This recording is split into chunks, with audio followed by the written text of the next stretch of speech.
दमोह कृषि उपज मंडी हमेशा ही मीडिया की सुर्खियों में बनी रहती है। यहाँ पर आए दिन कुछ न कुछ विवाद होते रहते हैं। कभी किसान नाराज होकर सड़कों पर आ जाते हैं तो कभी व्यापारी एवं किसान के मध्य विवाद हो जाता है।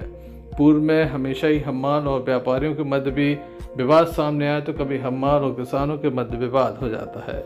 लेकिन अब एक अनोखा और नया मामला सामने आया जहाँ व्यापारी ही आपस में भिड़ गए हैं, एक दूसरे के साथ दे दनादन कर रहे हैं। यहाँ पर फसल खरीदी को लेकर कोई विवाद हुआ, कोई बात कही गई।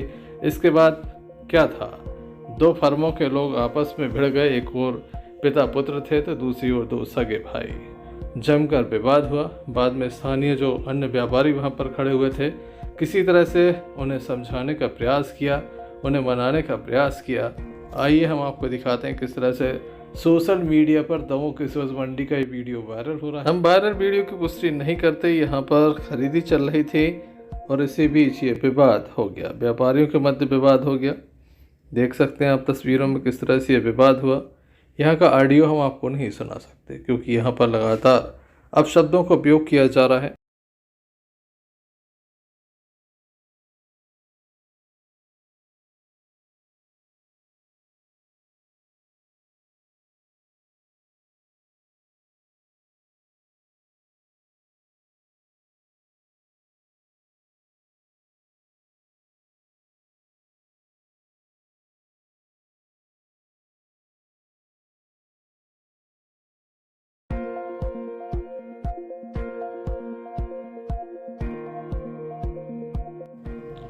दमोह के Shri Guru Nanak higher secondary school में अंतर्राष्ट्रीय योग दिवस मनाया गया। दमोह जिले का मुख्य समारोह यहां पर आयोजित किया गया, जिसमें बतौर मुख्य अतिथि मध्य प्रदेश सरकार के पशुपालन मंत्री लखन पटेल मौजूद थे। हम आपको बता दें कि यहां पर दमोह कलेक्टर सुधीर कुमार पोचर के अलावा भारतीय जनता पार्टी के जिलाध्यक्ष श्याम शिवहरे, मध्य प्रदेश पिछड़ा वर्ग आयोग के अध्यक्ष डॉक्टर रामकृष्ण कुसमरिया एवं भारतीय जनता पार्टी के कई वरिष्ठ पदाधिकारी, छात्र छात्राएं, स्थानीय गणमान्य नागरिक एवं स्कूल प्रबंधन के सदस्य, टीचर्स यहां पर मौजूद थे।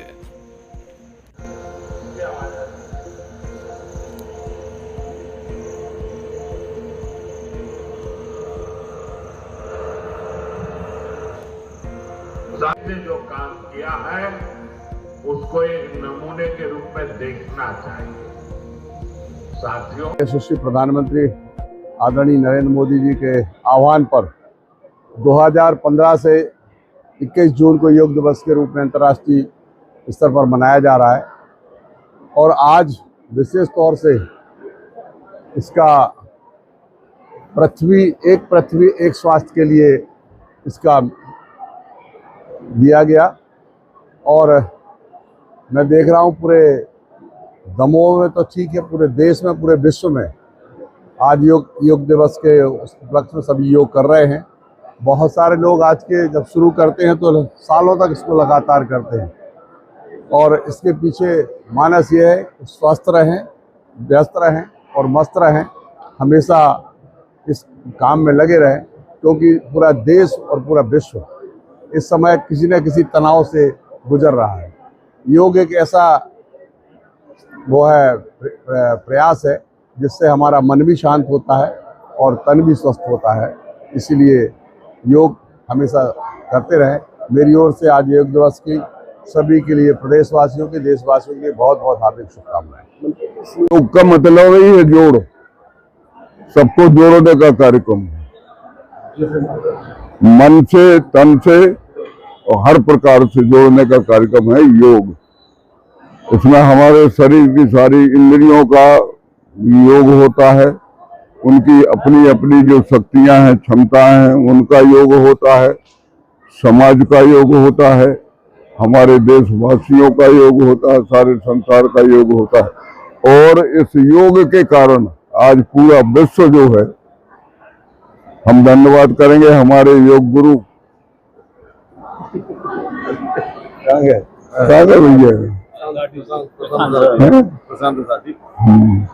तो उनके द्वारा पूरे विश्व में योग का ये शुरुआत की गई। बाबा रामदेव ने हम सबको एक नया वो दिया और उसको हमारे भारत के प्रधानमंत्री ने इसको और विस्तारित किया और सारे विश्व में जो है योग दिवस के रूप में आज हम सारा विश्व जो है एक साथ खड़ा हुआ है। और आज के इस परिप्रेक्ष्य में जब लोग एक दूसरे से युद्ध के मूड में है, योग ही एक ऐसी शक्ति है जो सबको जोड़ सकता है, सबकी मानसिकता को एक कर सकता है। और जिले में किया गया है। जिले में ग्राम पंचायत से लेके वार्डों में और सभी स्कूलों में, कॉलेजों में, ITI में, पॉलिटेक्निक में सभी स्थानों पर ये आयोजन किए गए हैं। दमोह शहर में जो हमारे जिले का मुख्य आयोजन है वो Guru Nanak higher secondary school के परिसर में किया गया, और जिसमें माननीय पशुपालन मंत्री जी और माननीय अध्यक्ष राज्य पिछड़ा वर्ग आयोग और अध्यक्ष भारतीय जनता पार्टी है, इसके अलावा समाज के अन्य कई सारे गणमान्य नागरिक इस कार्यक्रम में शामिल हुए और सभी ने माननीय मुख्यमंत्री जी का उद्बोधन सुना, माननीय प्रधानमंत्री जी का उद्बोधन सुना, और साथ में हमारे स्कूली बच्चों ने जो कि अलग अलग शहर के स्कूलों से आए हुए थे, उन सभी ने मिलकर के, अधिकारियों, कर्मचारियों ने और समाज के गणमान्य नागरिकों ने, सबने मिलकर यहाँ पर हमने योगाभ्यास किया।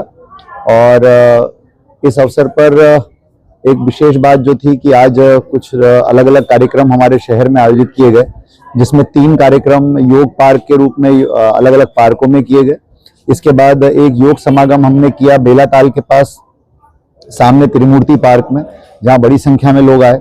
मानस भवन में भी हमने कार्यक्रम किया। तो इस प्रकार से पूरे शहर में 6-7 जगहों पर बड़े आयोजन हुए। इसके अलावा इंडोर स्टेडियम में खेल युवक कल्याण विभाग की ओर से आयोजन किया गया। तो इस प्रकार से पूरा शहर, पूरा जिला जो है आज योगमय हुआ। और जैसा कि माननीय प्रधानमंत्री जी ने कहा कि योग सबका है और सबके लिए है, और मुझे पूरी उम्मीद है कि हम सब योग को अपनी जीवन शैली बनाने के लिए अपना पूरा प्रयास करेंगे। धन्यवाद।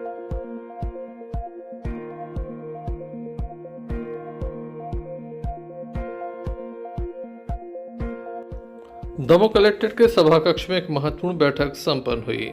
इस बैठक में मध्य प्रदेश सरकार के मंत्री द्वय धर्मेंद्र सिंह लोधी एवं लखन पटेल विशेष रूप से मौजूद थे। वहीं इस बैठक में दमोह सांसद राहुल सिंह लोधी, हटा विधायक उमा देवी खटीक भी मौजूद रहीं। गौड़ खनिज की ये राशि थी जिसको लेकर ये महत्वपूर्ण बैठक आहूत की गई थी। पूर्व में इस राशि से शासकीय शालाओं में मरम्मत का कार्य किया गया। इस बार नई रूपरेखा तय की गई, कार्यों के संबंध में जानकारी ली गई और चर्चा की गई। तमाम विभागों के अधिकारी, कर्मचारी यहाँ पर बड़ी संख्या में मौजूद थे। दमोह कलेक्टर सुधीर कुमार कोचर के द्वारा विस्तार से इस बैठक में जानकारी दी गई कि किस तरह से पूर्व में कार्य हुए थे, आगामी क्या कार्य योजना है, इसको लेकर भी चर्चा की गई।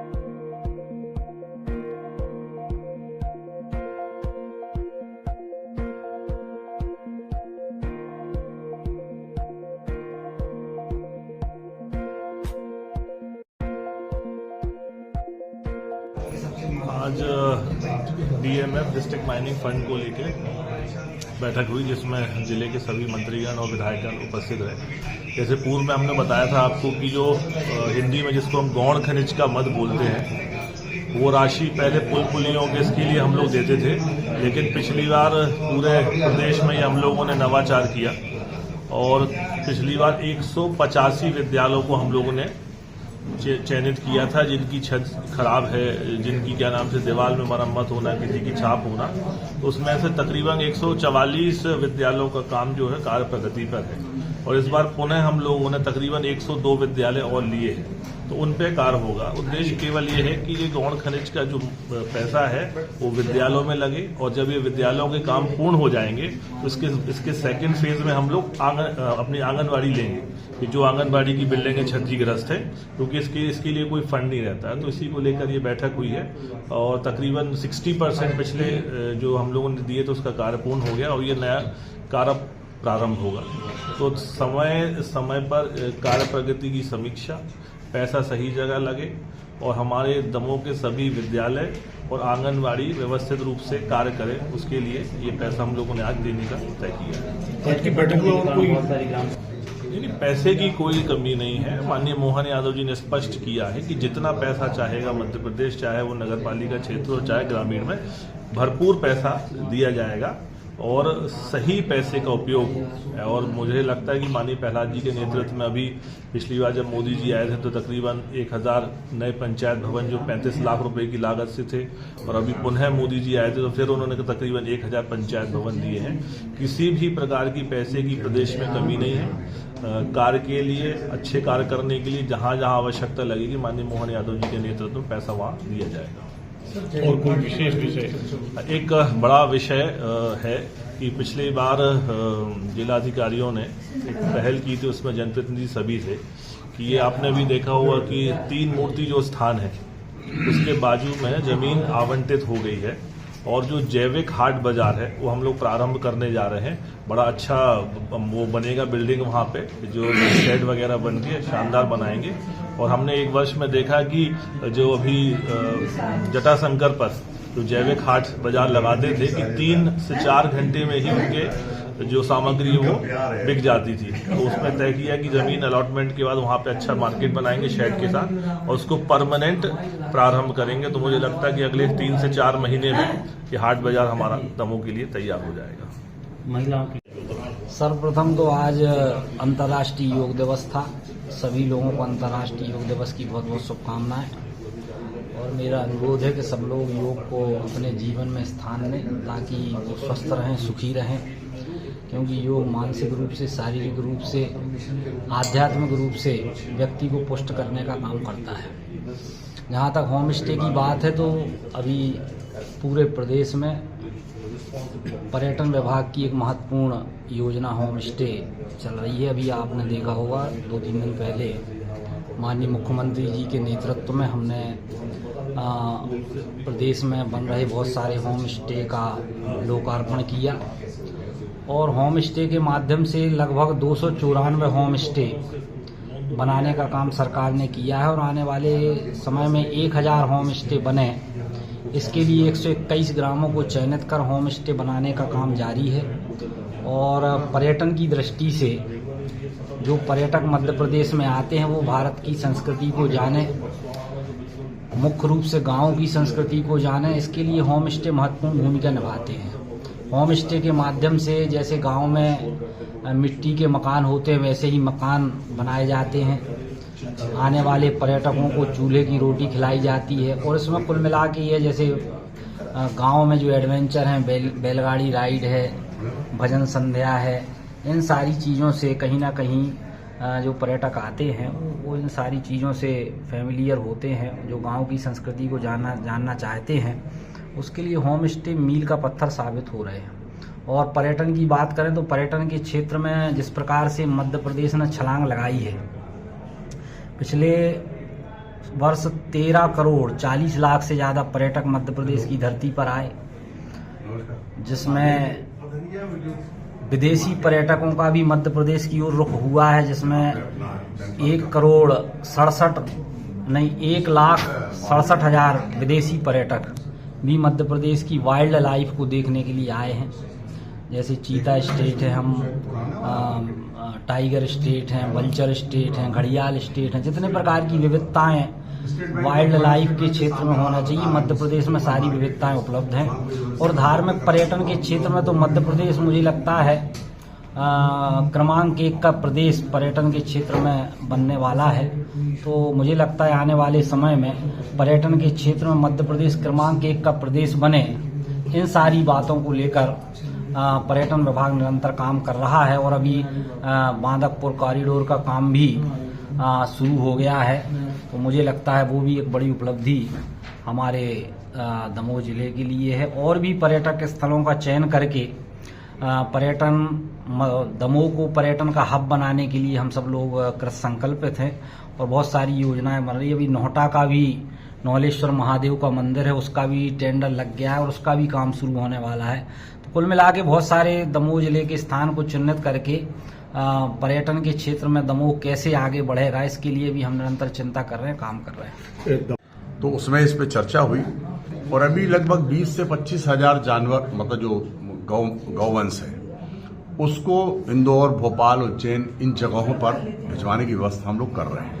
और अभी मैंने कल एक सुझाव भी दिया कि अभी हमारे प्रदेश में जो गौशालाएं, लगभग 750 गौशालाएं ऐसी हैं जो इनकम्प्लीट हैं, तो उनको कहीं पे लाइट नहीं है, कहीं कुछ, तो उसको शीघ्र 10-5-15 दिन के अंदर उसको ठीक करके और उनमें भी जो निराश्रित गौवंश है उसको भेजने की व्यवस्था करेंगे। अगर ये दोनों चीजें होंगी तो लगभग 1 लाख के आसपास जानवर तो हम उसमें अभी व्यवस्थित कर सकते हैं। लेकिन इन सब के बावजूद अभी हमने एक बहुत महत्वपूर्ण, माननीय मुख्यमंत्री जी के निर्देशन में महत्वपूर्ण योजना, जो मुझे लगता है कि देश में तो पहली है ही और ऐसी यूनिक है कि इससे मैं पूरे विश्वास के साथ इस बात को कह सकता हूं कि आने वाले अगले साल, कल आपने माननीय मुख्यमंत्री जी का भाषण सुना होगा तो उन्होंने कहा कि अगले साल आपको एक भी जानवर सड़क पर नहीं दिखेगा। और मैं इस बात को आपको उनकी बात की पुष्टि करता हूं कि मैंने योजना पूरी तैयार कर ली। 30 जिलों में हमारी ऐसी लगभग 30 बड़ी बड़ी गौशालाएं जो कम से कम 5000 की होगी और अधिकतम 25,000 गौवंश एक जगह रखने की, जैसे हमारा सीतानगर है, सीतानगर में जो बना रहे हैं हम यहाँ पर नरसिंहगढ़ के पास, उसमें 20,000 गौवंश। आप समझिए कि 20,000 गौवंश अगर एक जिले में एक जगह रखा जाए तो 20,000 से ज्यादा तो होगा ही नहीं। तो ऐसे आपको कहीं पर भी आने वाले एक साल में मध्य प्रदेश के अंदर अगली वर्ष जो बरसात आएगी उसमें आप कहोगे आप गौवंश चला कहाँ गया, क्योंकि उसकी सारी व्यवस्थित हो जाएगा। और उसमें हमने 2 चीज उसमें प्रावधान किया है कि वो गौवंश की व्यवस्था, मतलब सिर्फ उसको अंदर नहीं करें, उसकी व्यवस्था, उसके खान पीन का भी हमने कमेटी बना के उसकी पूरी मॉनिटरिंग करेंगे। ऐसा नहीं कि वहां गाय चली गई और वो हो गया, उसकी मॉनिटरिंग भी होगी कि उसकी ठीक व्यवस्थित है वो कि नहीं। और चूंकि ये स्वावलंबी होगी, स्वावलंबी कैसे होगी कि अभी तक गौशाला ने अगर कोई चला रहा है तो उससे सिर्फ आय कुछ नहीं हो रही, हमने उसमें आय के सारे स्रोत जो हो सकते थे तो सारे स्रोतों की व्यवस्था की है। जैसे गोबर से गैस बनाना, गैस को सीएनजी में कन्वर्ट करना और उसकी जो खाद है उसको खाद अच्छी क्वालिटी का खाद बनाना, जो हम बार जैविक की बात करते हैं वो करना, उसके साथ सोलर से बिजली तैयार करना, वो सारी व्यवस्थाएं हमने उसमें दी है। और इसके अलावा जो सबसे महत्वपूर्ण इसका पार्ट है वो है ब्रीड इम्प्रूवमेंट का, नस्ल सुधार का। हम नस्ल सुधार करेंगे तो आने वाली जो हमारी जनरेशन है वो अच्छी होगी, तो कोई छोड़ेगा ही नहीं। आपको भैंस कहीं दिखती है छोटी है, क्योंकि वो उसको पैसा देती है। तो हम जब ऐसी नस्ल बना देंगे कि वो पैसा देने लगेगी तो आपको सड़क पर नजर नहीं आएगी। तो चूंकि ये बात बिल्कुल सही है, आपने सही कहा कि बरसात आ रही फिर सड़क पर गाय दिखेगी, मैं इस बात से सहमत हूं और मेरा प्रयास होगा भी कि उसको ज्यादा से ज्यादा व्यवस्थित करने की कोशिश करें। लेकिन अगली साल की गारंटी मैं ले सकता हूं कि एक भी गाय आपको सड़क पर नजर नहीं आएगी।